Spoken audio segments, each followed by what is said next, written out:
This is Rob Morse of the Self-Defense Gun Stories podcast. I'm reminding you that this podcast is one of the many good ones on the Self-Defense Radio Network. Check out the other podcasts at selfdefenseradio.net. Pistols, prayer, and potluck. This is Armed Lutheran Radio.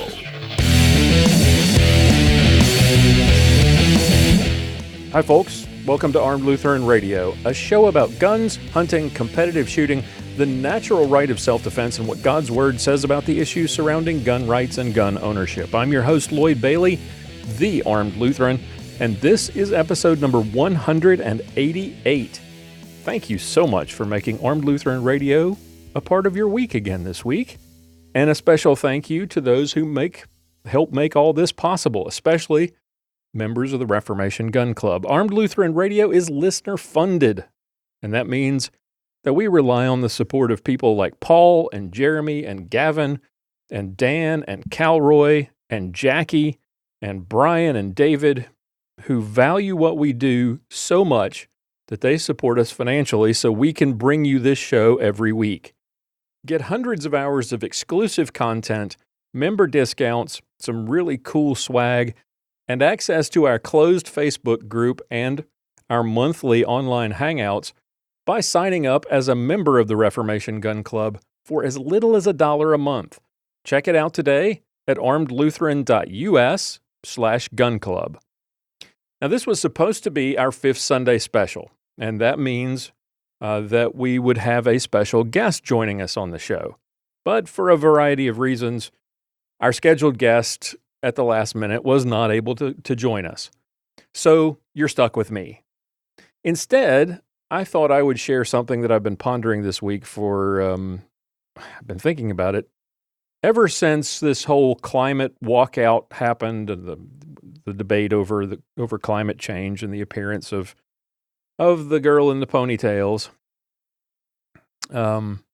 It's largely been overshadowed by the Democrats and the media just like falling all over themselves trying to find a reason to impeach Trump again.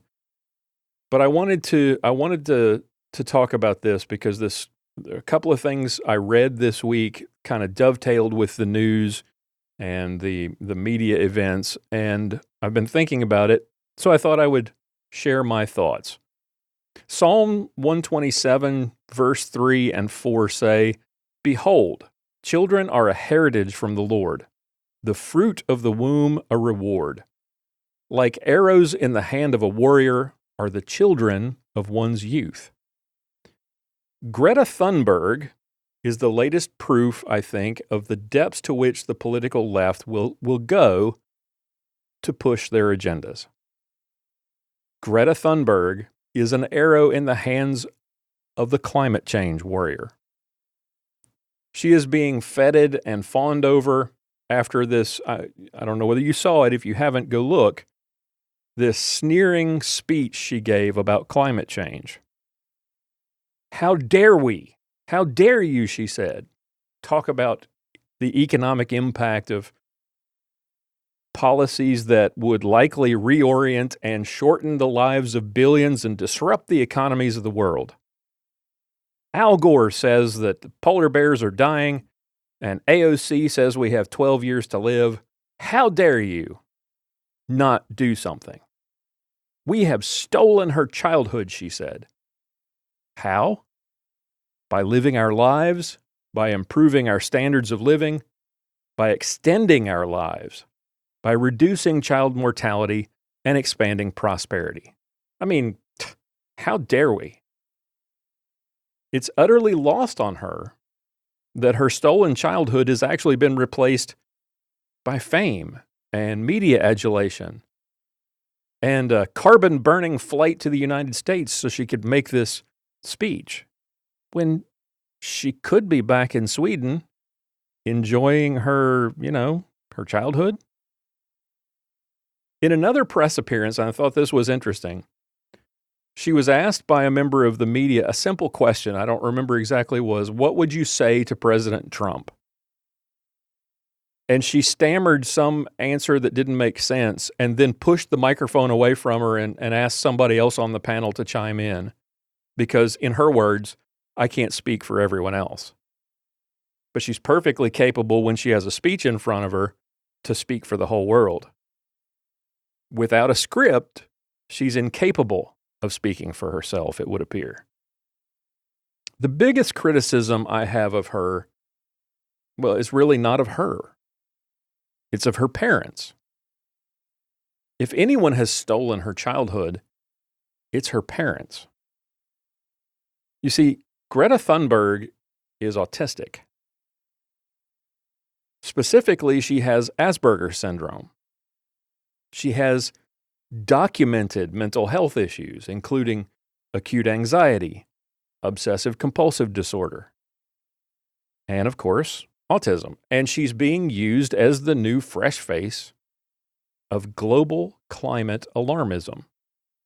Her parents are B-list celebrities in Sweden, but they've turned their daughter into a mindless mouthpiece for big government solutions to climate change, allowing them to bask sort of vicariously in the adulation that the media is giving their daughter. If you Google Asperger's syndrome, that's Asperger, Asperger's syndrome, Google it.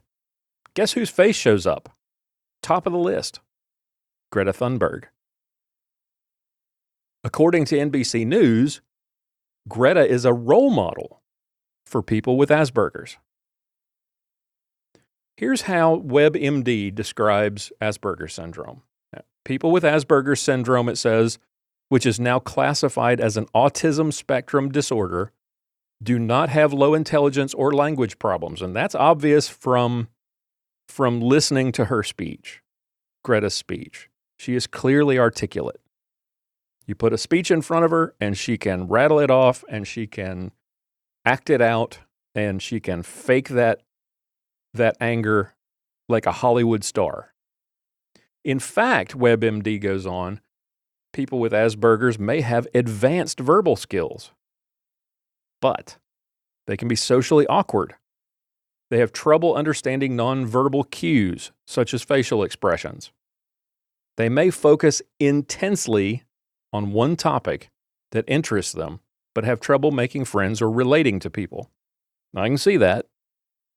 Just watch her, you can see it.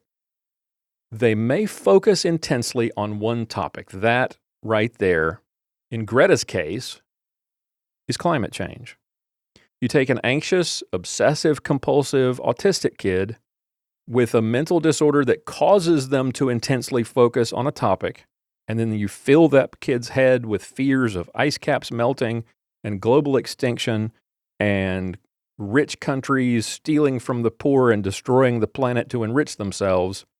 And what do you expect? You're going to get a kid like Greta Thunberg. Why is Greta a role model? Ask yourself that question. It's because her obsession just happens to be the obsession of the political left, or one of them. You think she would be a shining star if she was obsessing about the Second Amendment and gun rights? Like pro-gun? Like if she obsessed about shooting and she was like a star whiz-bang IPSC shooter? No. There are plenty of those out there that the media ignores. Maybe they're not obsessed, but they're definitely amazingly gifted kids. I've met a few. But the media doesn't shine a spotlight on them and call them role models. Do you think she would be in the spotlight if she had come to the U.S. quoting the Bible? Because her focus was on Jesus and repentance for sin? No, they'd call her a kook. Do you think she would be on the nightly news if she was at a press conference shaking her fist and snarling, "You've stolen the childhood of tens of millions of unborn children"? No. That would never even make the news. Instead, we have people like Pete Buttigieg responding to this story about the abortionist who kept 2,400 dead babies in his home by saying that he hopes that this story doesn't undermine the need for abortion, a woman's right to abort her children. Greta Thunberg getting back to her, is a star. She's a child star because she's parroting the left and their chosen religion, which happens to be climate alarmism. And kind of like the kids in the March for Our Lives, the fact that she knows pretty much nothing isn't important. It's that she can make a good speech, she can say the right things, she can parrot the talking points. And most importantly, because she is a child, she's automatically shielded from criticism. If you dare to criticize her, the automatic response is, she's just a child. She's a child being used by her despicable parents and the leaders of the global warming cult to push their agenda and to stifle any dissent. David Hogg and the kids from the March for Our Lives are just the flip side of the same coin.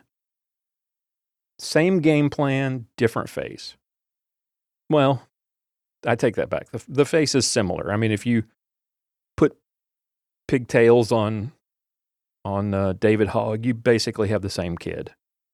Fist clenched, that nose wrinkled and brows furrowed and snarling, telling adults how they've failed and how they, the children, are in charge now because they know best.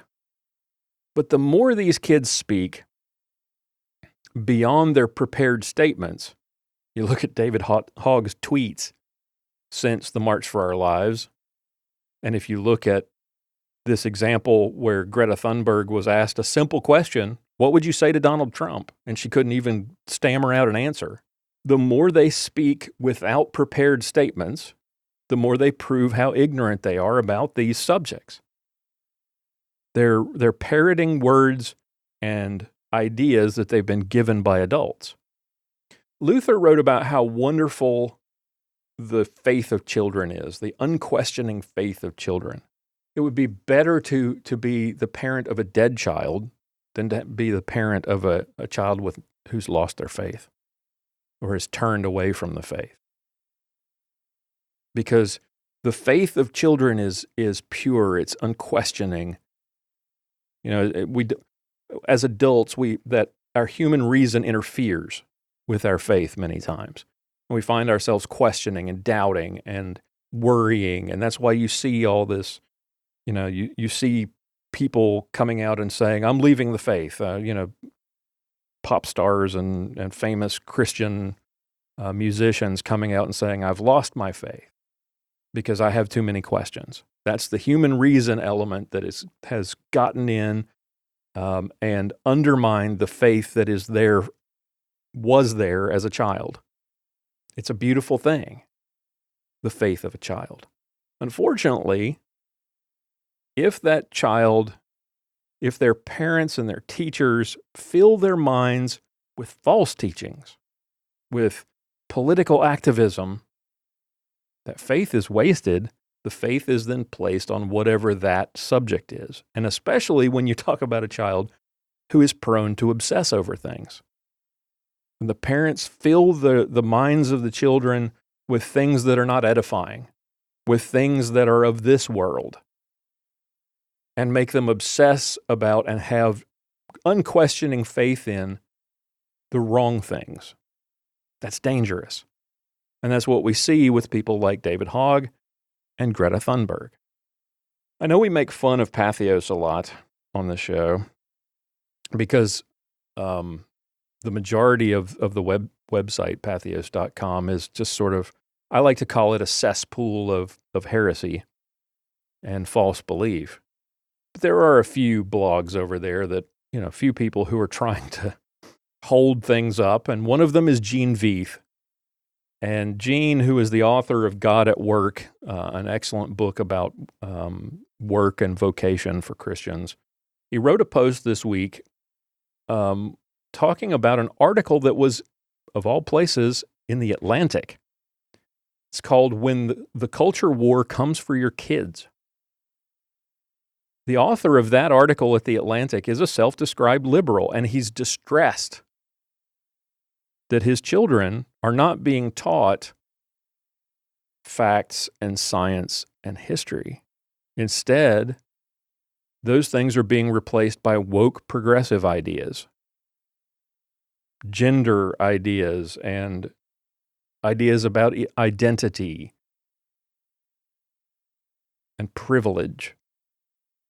Those children are going to come out prepared to fight the culture wars, but completely ignorant of anything resembling fact. Nothing about our history is going to stick except that we're racist and evil and exploitative and all that stuff. Our schools are generating a generation of warriors for the culture war in the future. The left is using media and our schools to indoctrinate your children to despise the very values that you have instilled in them at home, to replace the faith that you have helped them to grow with a faith in things of this world that are false and that are harmful. Lies about gender, lies about God, lies about science, lies about climate and race. We're doing our children a great disservice by not preparing them to meet the challenges of the future. Instead, we are creating a cadre of warriors to fight the culture war of the future. And unfortunately, it's not a far too distant future, as we saw with the March for Our Lives and as we see with this climate stuff that's going on now with Greta Thunberg. They don't even get out of school before they are thrust into the limelight and turned into the shield bearers of the modern whatever the movement of the day happens to be, whether it's gun control or abortion or climate change.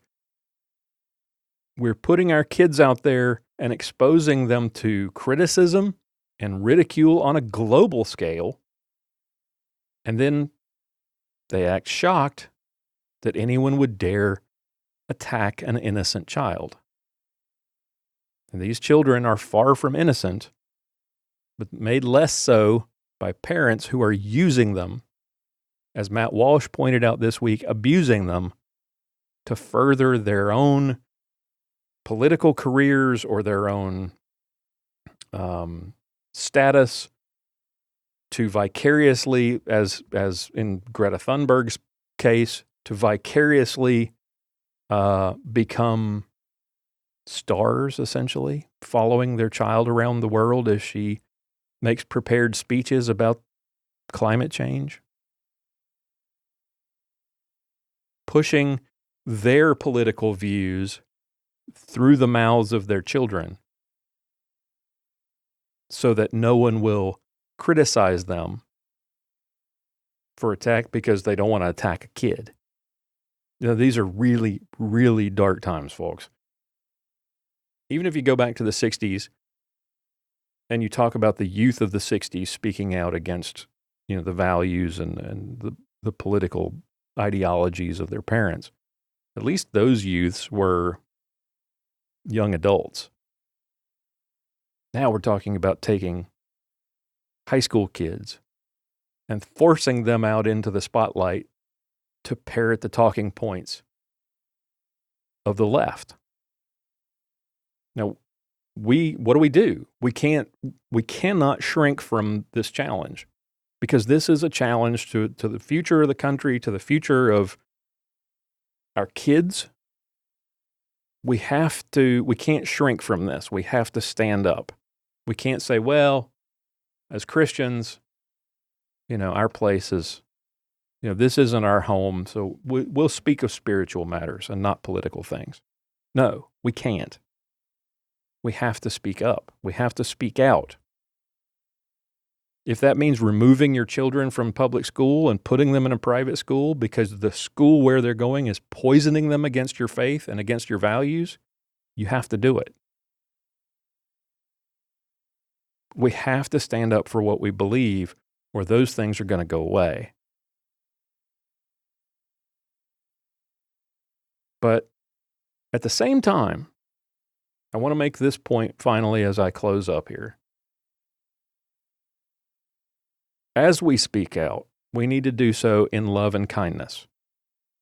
We can't do it with spite or vitriol or name-calling. That's something the left is perfectly willing to do. Don't join them in that. When people say, "How dare you attack a child?"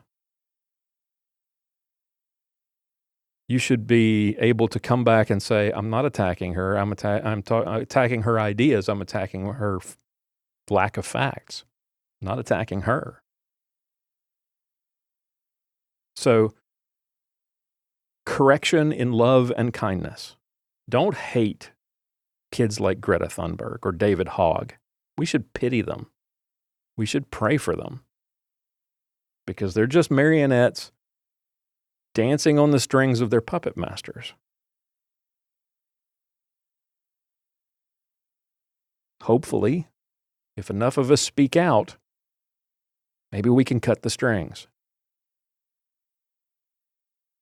All right, that's all the time I've got for this week. I know it was a little bit shorter than usual, but had to make a last-minute format change due to unforeseen circumstances.